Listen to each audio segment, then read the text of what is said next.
Stocks pulling back here. We'll see how they hold. The NASDAQ at new lows of the day. Let's switch gears for a moment, though. Let's head over into the precious metals with gold. Scott Bauer is the CEO of Prosper Trading Academy. Scott, we've seen gold just kind of fizzle here. And even though it's not breaking the new lows, it's not really snapping back the way we saw for basically the entire year and a half prior to the peak here in late August. So what do you make of it right now? What do you think about the action? Yeah, it's been absolutely range bound. I mean, completely range bound. Probably a little bit, more towards the bullish side of things, Oliver. But, 1947 and 1982 for the last, 3 weeks or so has really been the range. In GLD, if you look at the ETF, 181, 181 and a half or so has been incredible support. 189, pretty much resistance on the upside. So what's going to happen tomorrow, right? We get the Fed announcement tomorrow. How is that going to impact gold? I think that's why there's a little bit of pressure in the space today. However, what's the Fed really going to say? Are they going to change their policy? No. And I think overall, even though we're seeing gold back off a little bit today, gold really is firm on the basis that the Fed, probably is just as dovish with respect to inflation targeting tomorrow as they have been. So, Scott, this is where it gets interesting. Is we can it's hard to find perfect timing for any of these market moves over the last couple of weeks and lining it up next to events. I think there's still an argument to be made, though, that the last time we heard from Jay Powell seemed like he was gradually moving us towards cruise control. Yep. So tomorrow an interesting test, because if there's nothing new and we're still on cruise control, if that puts pressure on gold, then maybe we have some answer to the causality. Well, listen, since the last time they met and the last announcements that they have, a bunch of data points have come out. Consumer spending is down, consumer confidence is down, job growth has slowed. On the flip side to that, housing has been incredibly strong, and the manufacturing side of things has been extremely strong, especially after what we saw this morning with that, New York Empire index number that came out today.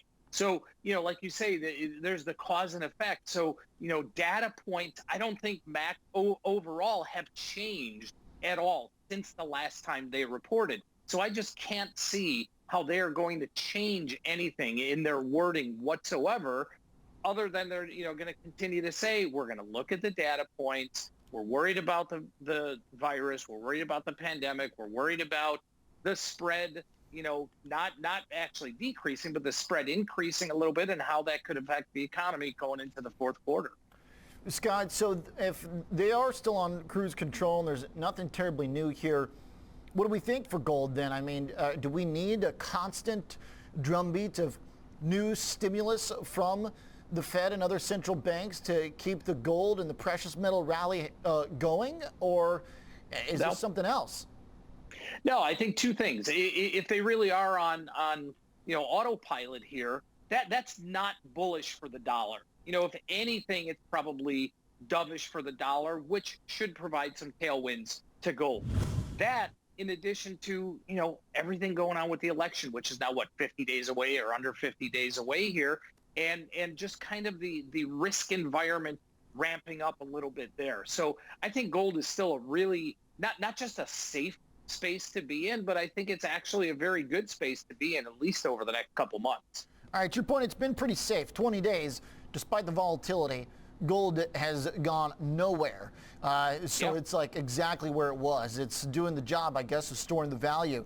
Scott, you've been trading this with us for some time. Walk me through how you're managing some of these trades, because for the most part, they had skewed to the upside, looking for more bullish exposure to gold. So how are you managing those right now? Yeah, so there's been a few of them, and we have two left on right now. The ones that we've been rolling over the last weeks have all been these iron condors taking advantage of very expensive premium and that volatility that you just talked about. They've all been bullish bias, meaning that the put side that we sold was much closer to being at the money than the call side. The current one we have, which expires this week, and this is in GLD now, Oliver, is the 182, 179 put spread and the 188, 191 call spread, that iron condor.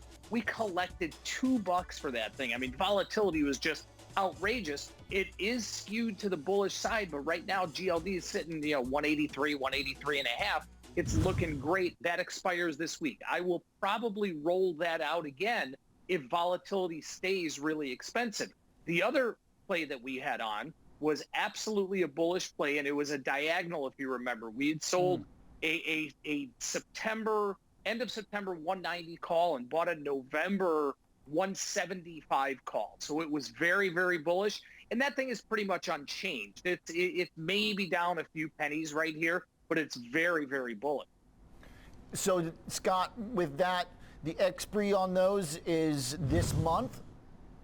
The short side expires this month. Okay. And I still have a long call going out to November, and I completely expect to roll the short call that's expiring into another option, maybe mid-October, maybe even end of October, to collect more premium. But there's so many ways that an investor can get into this space, whether they want to do it prior to the Fed announcement or after, whether it's trading in GLD options or a CME product, which is relatively new, which trades with incredible volume, is the micro E-mini contract, the gold contract there. And that's 1/10 the size of the normal gold contract. Really allows people to get in at a much lower price point.